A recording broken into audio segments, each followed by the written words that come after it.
કચ્છ જિલ્લાના ગાંધીધામમાં નકલી ઈડીના અધિકારી બનીને ટોળકી બનાવીને જ્વેલર્સના ત્યાં રેડ પાડવામાં આવી। જ્વેલર્સની દુકાન અને ઘરમાંથી 25 લાખની આસપાસ દાગીના તેમજ રોકડ રકમની વસ્તુઓ છે તે ચોરી કરીને ઈડીની ટીમ છે તે ભાગી નીકળી। ત્યારે આ મામલાને લઈને જ્યારે જ્વેલર્સને શંકા ગઈને તેમણે સ્થાનિક પોલીસને જાણ કરી ત્યારે સમગ્ર મામલાને લઈને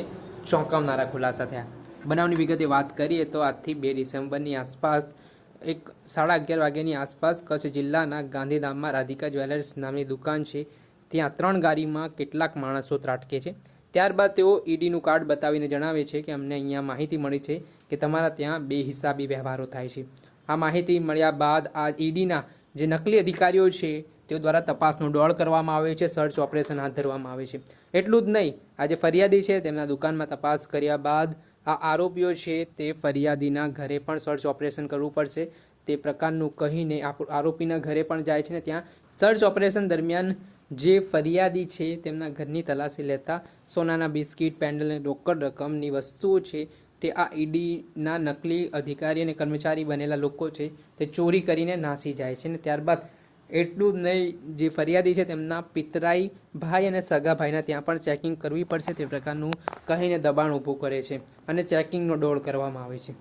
ત્યારે ફરિયાદી પોતાના ઘરે આવે છે ને તેમને જે સોનાના પેન્ડલ અને તેમના પત્નીના બિસ્કિટ સહિતની વસ્તુઓ મળતી નથી ત્યારે તેઓ દ્વારા શંકા જાય છે ને એટલું જ નહીં, ઈડીની જે નકલી ટીમ છે તેઓ કહીને બહાનું કરીને નીકળી જાય છે। તેઓ એવો બહાનું કહીને નીકળી જાય છે કે અમને ખોટી માહિતી મળી છે, અમે ખોટી જગ્યાએ રેડ કરી છે, અમને આ જગ્યા રેડ કરવાની નહોતી તેમ કહીને તેઓ ત્યાંથી નીકળી જાય છે ને ત્યારબાદ આ સમગ્ર ઘટનાનો ઘટસ્ફોટ થાય છે। પહેલાં તો આ મામલાને લઈને શું કહી રહ્યા છે પૂર્વ કચ્છના એસપી સાગર બાગમારે તે સાંભળી લો। 2 ડિસેમ્બર 2024ના સવારે 11 વાગ્યાની આજુબાજુ ગાંધીધામ ખાતે જે મેઇન માર્કેટમાં રાધિકા જ્વેલર્સ જે આવેલું છે ત્યાં સવારે 11 વાગે એક 4-5 લોકોની ટોળકી આવે છે। જે ટોળકી પોતાનું પરિચય ઈડીના અધિકારીના રૂપમાં આપે છે અને ત્યાં જ્વેલર્સના અંદર શોરૂમમાં અમુક બાતમીના આધારે સર્ચ કરવાનું ચાલુ કરે એવું આ ટોળકી જે છે ત્યાં માલિકને ને એ લોકો જ્યાં બેઠા એમને જણાવે છે। ત્યાં જ્યારે સર્ચ ચાલતું હોય ત્યારે અલગ અલગ વસ્તુઓ બધી જ્વેલરી એ લોકોના બધા અલગ અલગ ડોક્યુમેન્ટ્સ ચેક કરીને થોડીવાર પછી જે દુકાનના માલિક અને જે લોકો હતા એમને વાત કરીને એ લોકોના ઘરે અમુક બાતમી હોય ત્યાં પછી દુકાનથી માલિકના ઘરે જઈને ત્યાં આ ટોળકી ત્યાં સર્ચ ચાલુ કરે છે અને ત્યાં અલગ અલગ વસ્તુઓ એ લોકોના ઘરના જ્વેલરી, કેશ અને બીજા ડોક્યુમેન્ટ્સ વગેરે બધું ત્યાં સર્ચ કરવાનું ચાલુ કરે। ત્યાં થોડીવાર જ્યારે સર્ચ કરે ત્યારે જે ઘરે પહોંચે ત્યારે સાથે એક મહિલા પણ જોડાય છે। મહિલા પણ ત્યાં ઘરમાં સર્ચ કરવાનું ચાલુ કરે। એના પછી થોડીવાર પછી જે માલિક છે એમના પિતરાઈ ભાઈના ઘરે પણ બાજુમાં જે નજદીકમાં ઘર છે ત્યાં પણ આ ટોળકી સર્ચ કરવા જાય છે અને એના પછી જે આ માલિક છે એમના રિયલ સગા ભાઈ જે એમનું ઘર છે ત્યાંથી લગભગ થોડો 1 કિલોમીટર 500 મીટર દૂર ત્યાં પણ સર્ચ કરે છે અને આ બધી વસ્તુ જ્યારે આખી ચાલતી હોય ત્યારે જે એમના ઘરે જ્યારે સર્ચ એ લોકોની બધું નકલી રેડનું બધું ચાલતું હતું ત્યારે જે મહિલા એ લોકોને સાથે જોડાયેલી હતી એ મહિલા જે છે નજર ચૂકવીને એ લોકોના જે જ્વેલરી અને જે આઇટમ્સ હતા એમાંથી રોકડ અને ગોલ્ડના બિસ્કિટ અને અમુક જ્વેલરીના આઇટમ જે છે એ જૂટવી લે છે અને પછી એમને પાસે રાખી દે। આ આખા જે બનાવ બનેલ એ